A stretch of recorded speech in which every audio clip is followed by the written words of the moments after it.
हाय लोगोफोर सोर सोर दङ नोंथांमोनाव?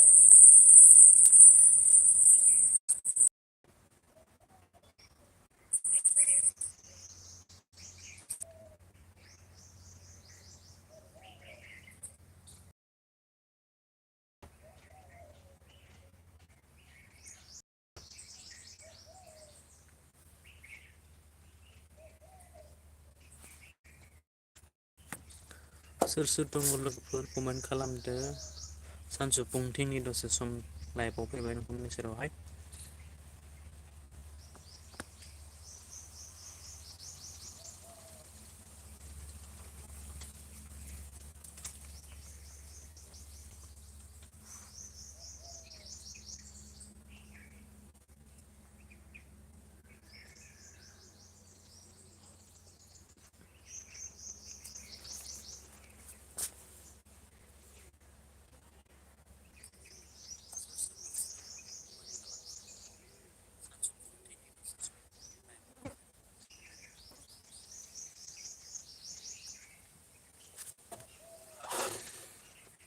सोर सोर दङ लोगोफोर कमेन्ट खालाम अननानै नोंथांमोना।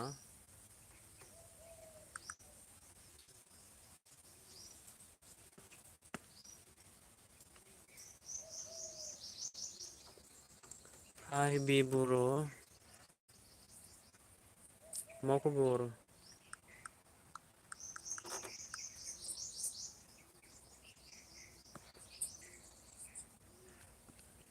मा खबर दङ आंना गेजेरावनो मोजाङै दङ दासान्दि नोंनियालाय मा खबर?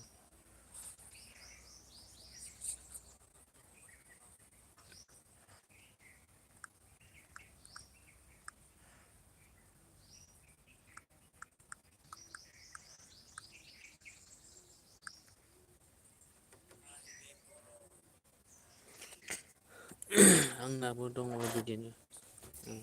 दालाय ओंखाम जाबायना जायाखै नोंलाय?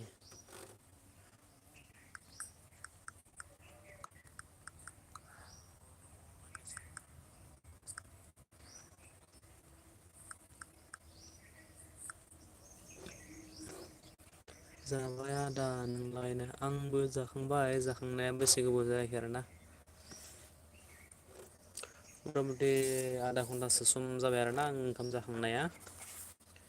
आधा घन्टासो सम जानायखाय दा ओरैनो ओंखाम जाखांनानैलाय माथो खालामनो होननानै नोंथांमोनजों एसे लाइभआव फै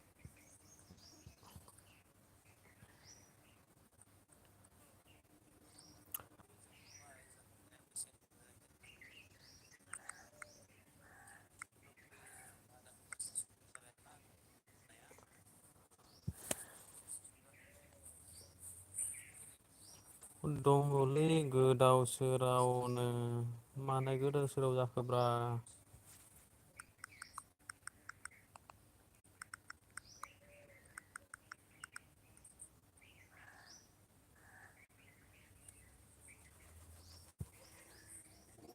जेबो खामानि गैयाना औ। बेथ' नंगौ खामानि गैयाबालाय गोदाव सोराव मोनलाबायबाय थायो आरोना। ओंखायनो मानसिया एसे बेस्थ' खालामना लानांगोन आरोना खामानिफोरखौ। खामानि बेस्थ' जायोब्ला एसे मोजां जायो आरोना।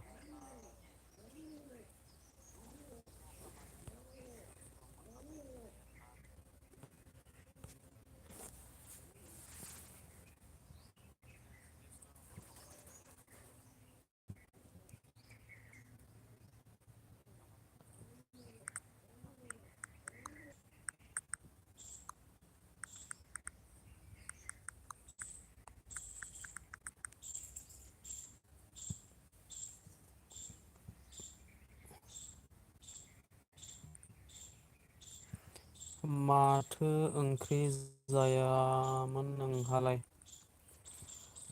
हा दङलै आंनिया आरो ओंख्रिया दालियानोसै आलुआनोसै फान्थाव कबि केरेला भाजि बिदिनो मिक्समोन आरोना। आंबो दङ ओंखाम जाखांनानैथ' गोदाव सोराव मोनलाबायनानै एसे नोंथांमोनजों लाइभ भिडिअ फैगासिनो दं आरोना।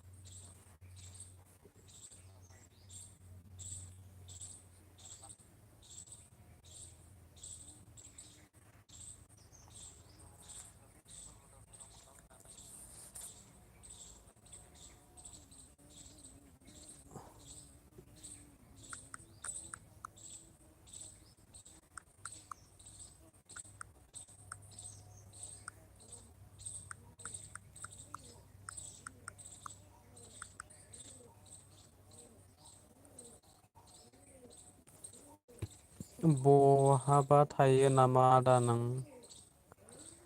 औ थानायालाय थाङोना गिरिब गुन्द्रानि फिसा दंफैयो आं दायोना आमेदाबादाव।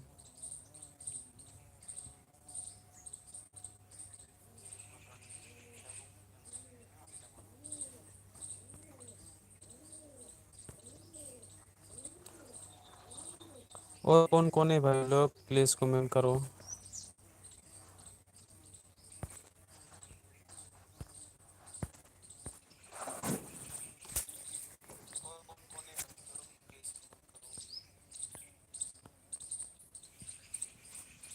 आरो सोर सोर दङ लोगोफोर नोंथांमोननाव अननानै कमेन्टस खालामदो आरोना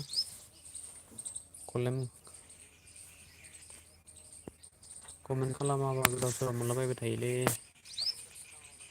सानदुं गोसा बोथोरा बोरैबा जादोंना दा।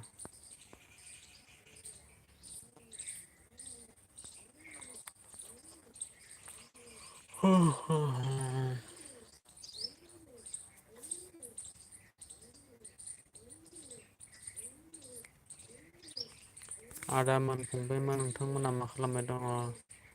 अभी आप लोग क्या कर रहे भाई लोग प्लीज कमेंट करो।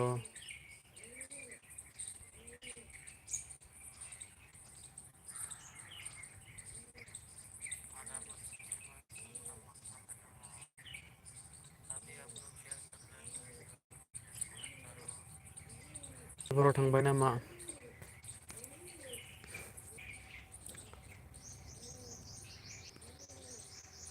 मनिका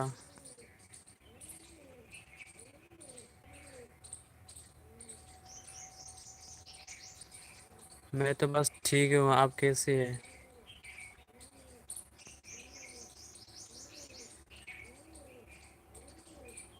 और आप कैसे है बता दीजिए बस।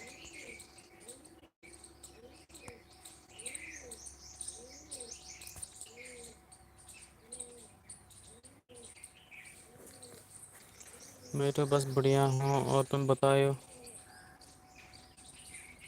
अभी क्या कर रहे हैं खाना खुना खा लिया?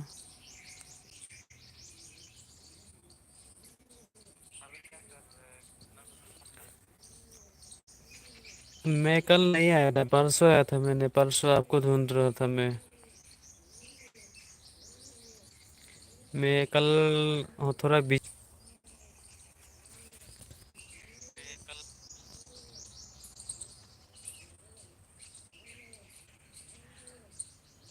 खाना खुना खा लिया?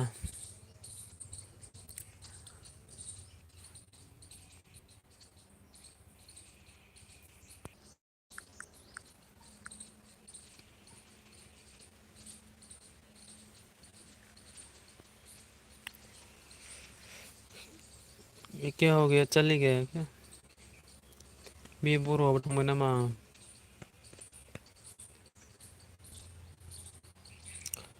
मोनिका जी तुम्हारे चैनल में कुछ वीडियो वगैरह कुछ डाला है कि नहीं रखा है ना? तुम भी कुछ वीडियो वगैरह डालो और थोड़ा अच्छे से सीखे। आजकल तो यूट्यूब में ही पैसा आ जाता है पैसा पैसा भी कमा सकते हैं ना।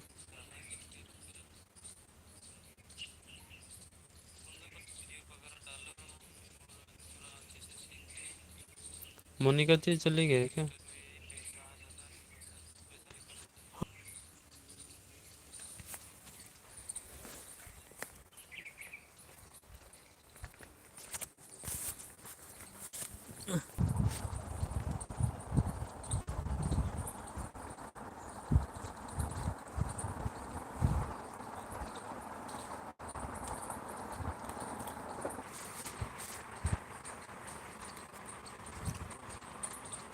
कहाँ से है कंचा?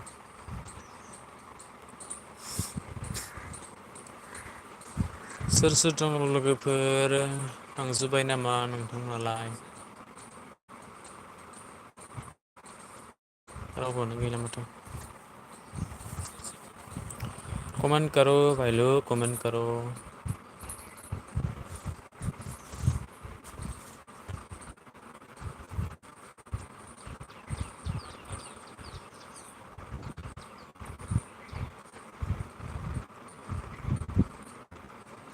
नोंथांमोना कमेन्ट खालामब्लासो आं नोंथांमोनजों बेबायदि लाइभ भिडिअ खालामनो गाहाम मोनो आरोना।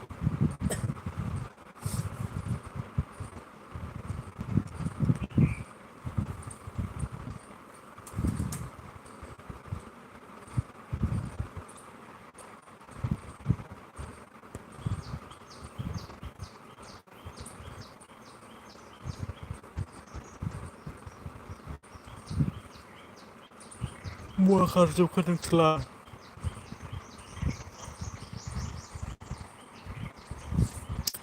नींद आ गया यार मेरे को, आप लोग बातें नहीं करते कोई भी। गया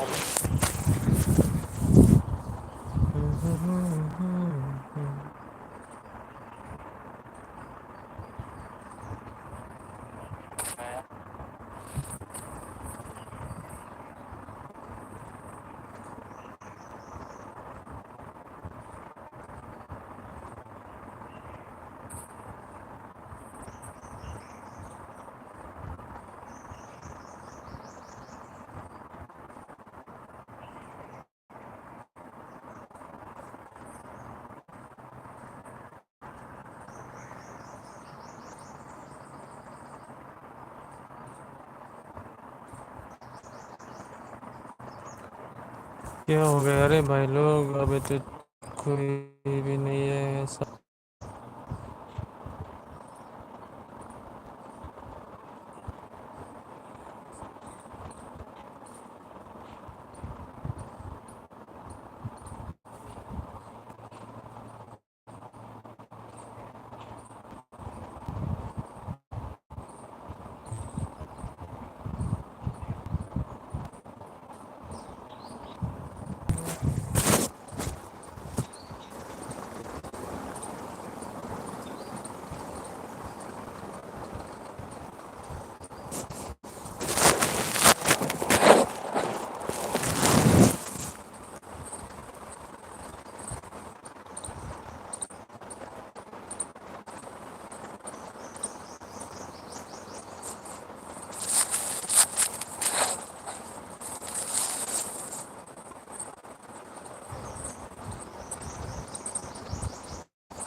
मिक्स बोल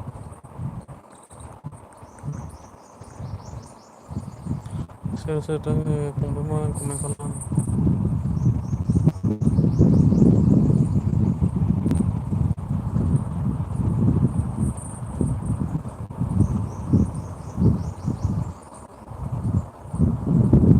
खबरा दङ आंनिया बिदिनो गेजेरावनो।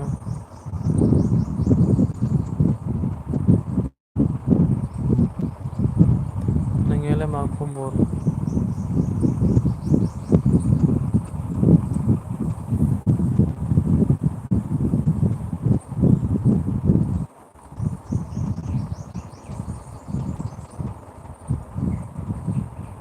नोंनिया मा खबर?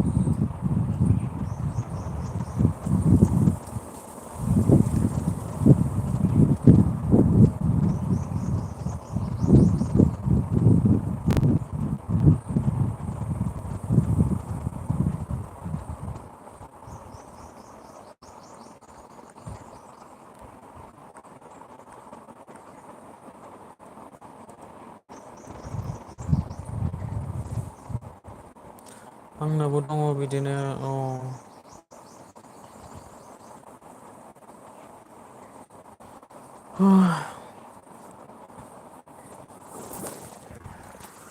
मेरे लाइव स्ट्रीम में कौन कौन आ रहा है भाई लोग प्लीज़।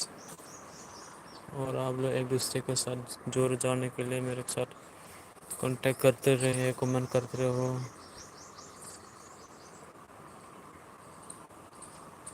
और इसमें कुछ नहीं है।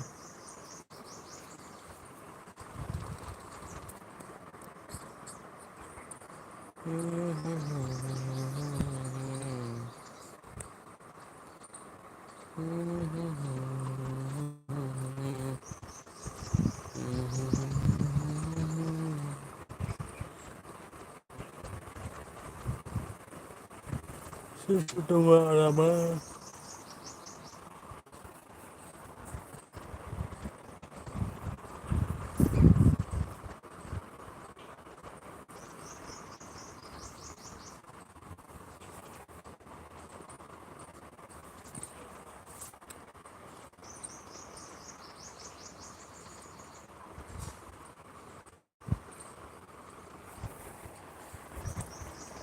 कमेन्ट खालाम, कमेन्ट खालाम।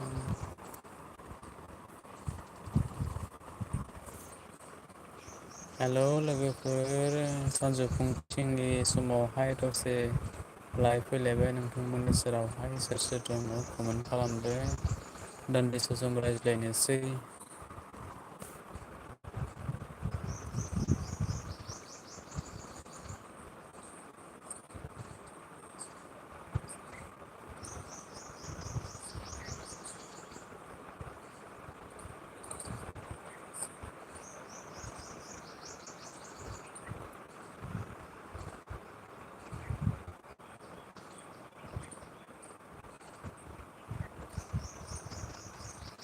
रावबो कमेन्ट खालामा नामा नोंथांमोनालाय? सोर सोर दङ अन्नानै कमेन्ट खालामदोरा। नोंथांमोना कमेन्ट खालामब्लासो गोसो जायोना।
रावबो गैला नामा लोगोफोर?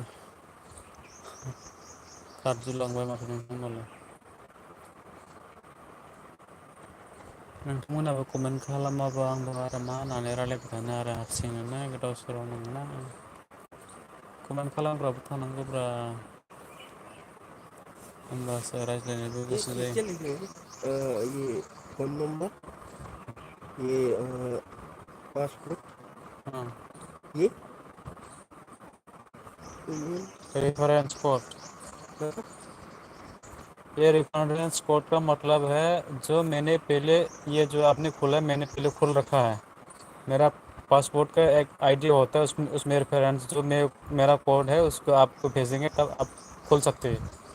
उसको पहले से किसी ने खोल के रखा है, तुम तो इतने दिन से नहीं चल रहा है। नंबर चाहिए ना? क्या चीज़ ये है? ये गेम है। वही तो उसका जो गेम है, पहले जो जिसने भी खोला है उसके पासवर्ड चाहिए वो पे। तो नया इंस्टॉल प्ले स्टोर में डाउनलोड करो, नया खुलवा। वो तो दूसरे का खुला हुआ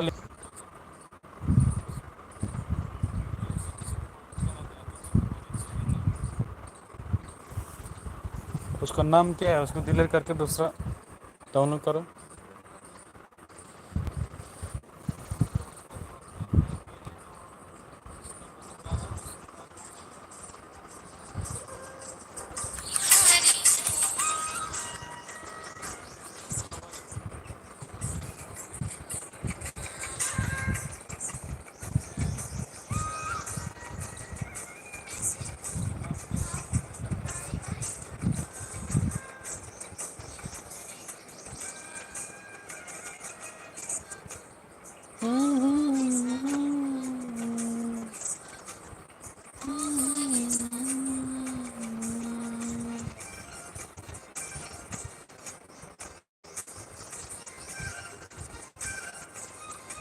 खालामला आंखौलाय आं आरो हारसिंलाय बेसे गोबाव थाबावनो।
कमेन्टबो खालामलिया मानो बिदि खालामखो दिनैलाय हरलाय नोंथांमोना बरिं मोनोलै गोसोखौनो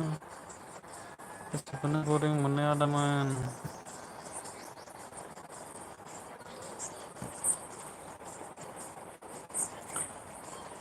बड' मिक्सआबो थांबाय नामा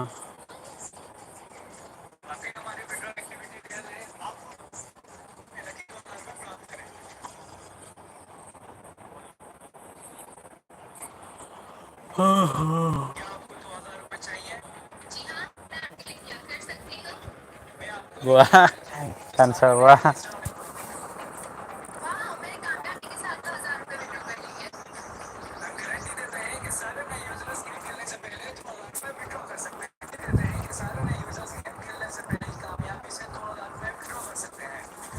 तू भी करो हाँ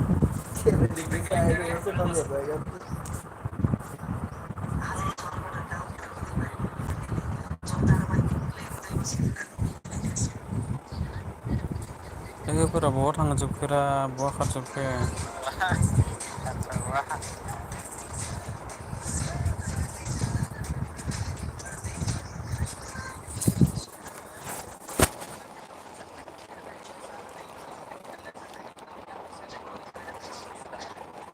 तू भी करो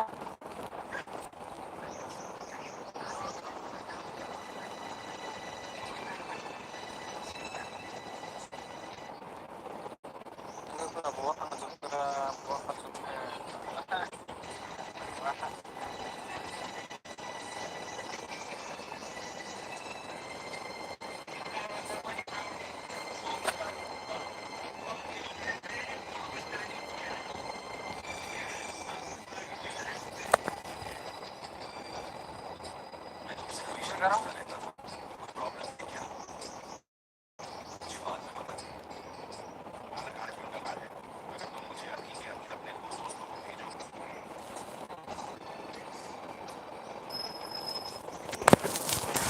बहा खारजोबखो लोगोफोर नोंथांमोना बोरै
बोरै लोगोफोर रावबो गैला नामा फैलिया नामा नोंथांमोनालाय मोनिका जी मेरी बहन तुम भी चली गई अभी मैं क्या करूं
सोर सोर दंमारो लोगोफोर नोंथांमोना सं दाबो कमेन्ट खालामलाया रावबोआनो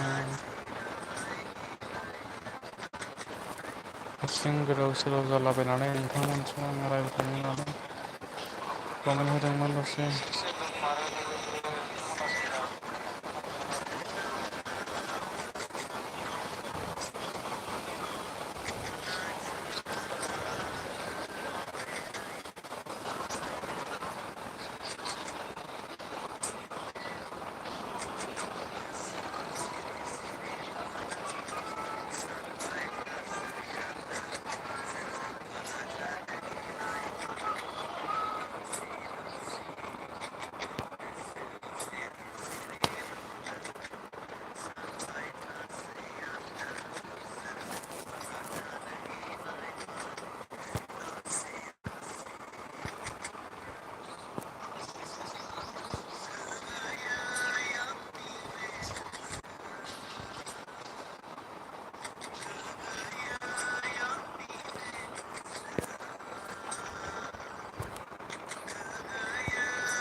खारजोबखो लोगोफोर नोंसोर रावबो गैला माथो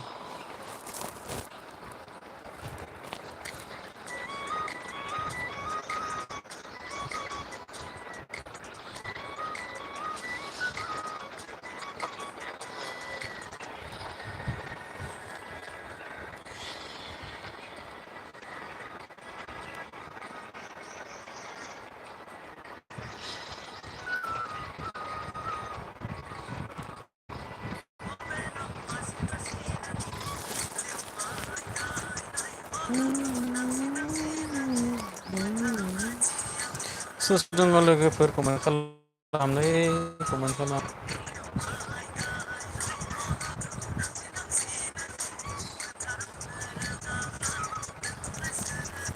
कमेन्ट खालाम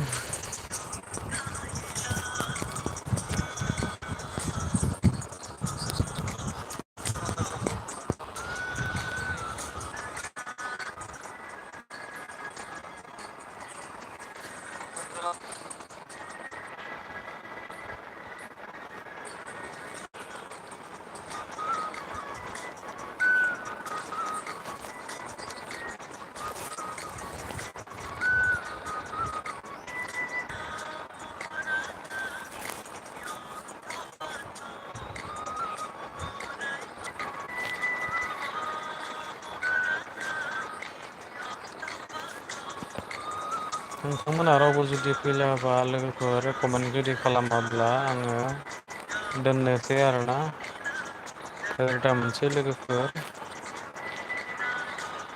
हेलो दोस्तों अगर आप लोग कमेंट नहीं करे या तो बताऊँ आप लोग किसी ने भी कमेंट नहीं किया है मेरे को कमेंट तो करो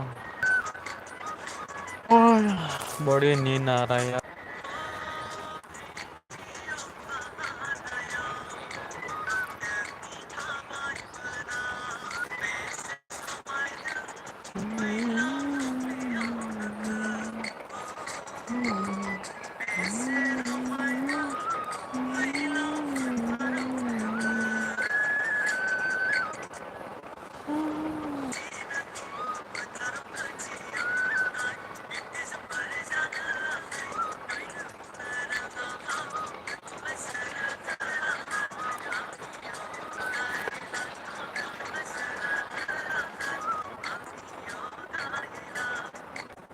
लोगोफोर नोंथांमोना गाज्रि दा मोनसै बिदिब्ला आं दायो दोननोसै आरोना।